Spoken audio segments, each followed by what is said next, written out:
Dirty dealings, corporate battles, consumer woes. This is Evening 5.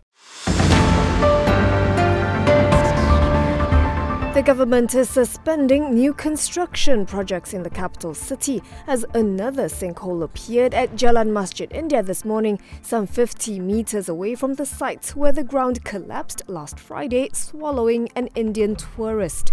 Federal Territories Minister Dr. Zaliha Mustafa said the government is holding off on approvals on the projects until a task force is set up to look into the sinkhole incidents. She was speaking to the press during her visit with Lembah Pantai MP Fahmi Fadzil to the site of a collapsed drain along Jalan Pantai Permai in Kampung Kerinci, which appeared yesterday.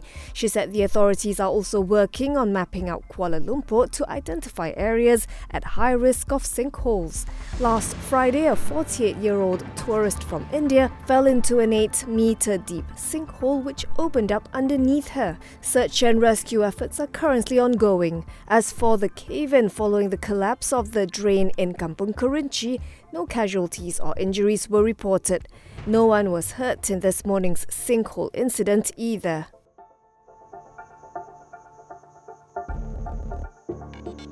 The Cabinet will proceed with the implementation of the regulatory framework or licensing for social media and internet messaging services, which comes into effect January 1st next year. According to a Bernama report, Minister of Communications Fahmi Fadzil said the matter was agreed upon by Prime Minister Datuk Sri Anwar Ibrahim and Cabinet members. On Monday, the Asia Internet Coalition, whose members include Google, Meta and X, urged the government in an open letter to halt and carefully reconsider the licensing plan, citing a lack of clarity over the proposed regulations. Grab has since distanced itself from this position. Fahmi, meanwhile, has invited the coalition to discuss the matter directly with the government. The framework to license social media and internet messaging services was approved by the Cabinet on March 8th of this year. In July, the MCMC said all social media and internet messaging services with at least 8 million users in Malaysia must apply for a license starting January 1st. Failure to obtain a license after the effective date is an offence, and offenders may face legal action.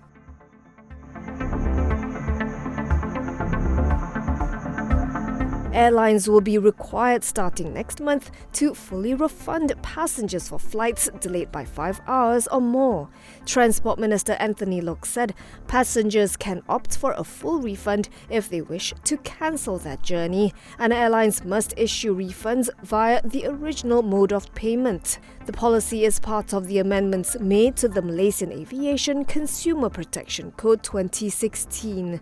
Failure to comply can result in a maximum penalty of 200,000 ringgit, with subsequent non-compliance resulting in a penalty 10 times greater than the initial fine.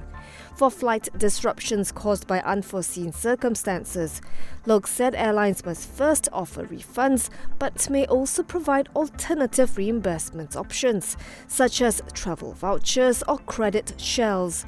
The refunds will be made within 30 days via the mode preferred by customers. Airlines are also required to reimburse fuel surcharges, taxes, fees, and charges such as emission levies, passenger service charges, and carbon fees for both refundable and non-refundable tickets if the flight is not taken by the passenger. Effective January 2025, any change in the scheduled departure time must be notified to passengers at least 2 weeks before the initial date, barring extraordinary circumstances or unavoidable technical problems.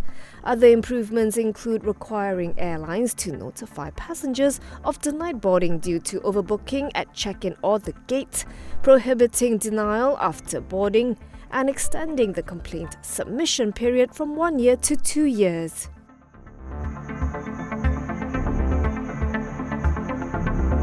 Maybank, Malaysia's biggest bank by assets, said its second quarter FY 2024 net profit rose 8.2% year-on-year thanks to lower provisions and tax expenses. Net profit for the 3 months totaled 2.53 billion ringgit. Net interest income slipped 0.6% to 3.19 billion ringgit, while non-interest income fell 2.8% to 2.41 billion ringgit. Maybank Chairman Tan Sri Zamzam Zairani Muhammad Isa said the lender remains optimistic about its prospects. It is set on achieving return on equity of 11% for FY 2024. Maybank declared an interim dividend of 29 cents per share. For the first half of 2024, net profit rose nearly 9% to 5.02 billion ringgit. Net interest income edged 1.4% lower to 6.35 billion ringgit, while non-interest income surged 28% to 5.15 billion ringgit. Maybank CEO Datuk Khairul Saleh Romli said the group is staying the course and sustaining this momentum. Net interest margin narrowed 15 basis points year-on-year. Gross loans expanded 10.4%, while deposits increased 7.9%. Gross impaired loans improved by 18 basis points to 1.29%, while loan loss coverage stood at 128.7%. The Common Equity Tier 1 capital ratio was at 14.7%.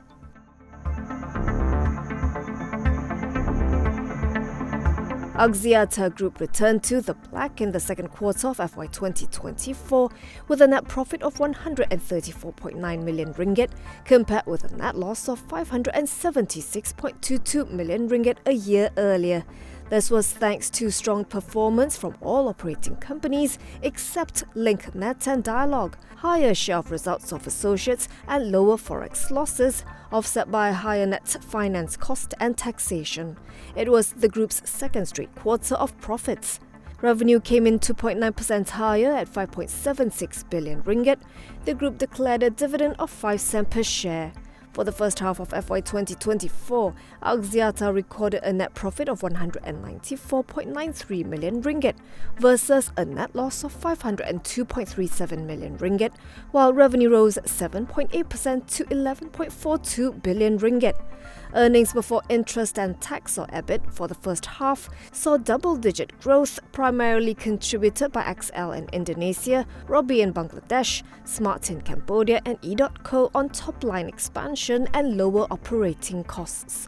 Barring any unforeseen circumstances related to the challenging macroeconomic environment, particularly in Sri Lanka and Bangladesh, Axiata said its revenue growth is in line, while EBIT growth is ahead of headline key performance indicators for FY 2024.